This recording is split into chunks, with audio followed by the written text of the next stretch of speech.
Newcastle city centre, 1950. On the surface, nothing much had altered since the war.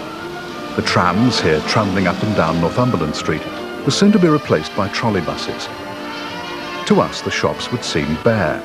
Some food rationing was still in force. The Christmas before, the bacon allowance had been halved to 3 ounces a week. Cars were mostly pre-war, but with fuel rationing coming to an end in the May, people were out and about again. Petrol was 2 shillings and 6pence a gallon, a little over 3 new pence a litre by today's standards. It seemed life had been on hold since the war, but change was just around the corner. Newcastle. As the early years of the 50s unfolded, people started to look forward again. The gloom of post-war austerity was giving way to hope and optimism. Luxury goods were beginning to appear in the shops.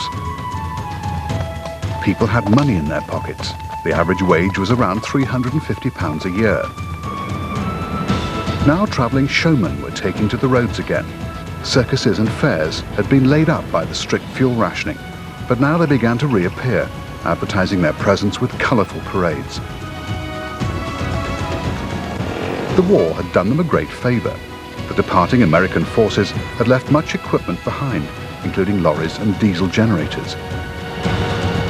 Many showmen had bought them at bargain prices, which for a generation more used to steam traction engines and organ music, brought a new excitement to fairgrounds. To come in back from school, things were starting to liven up. I mean, just after the war, you've got to bear in mind people then, their music on the fairgrounds was great big steam organs. There was really no amplified music just before the war on the fairgrounds. But all of a sudden we've got generators and trucks coming into the business.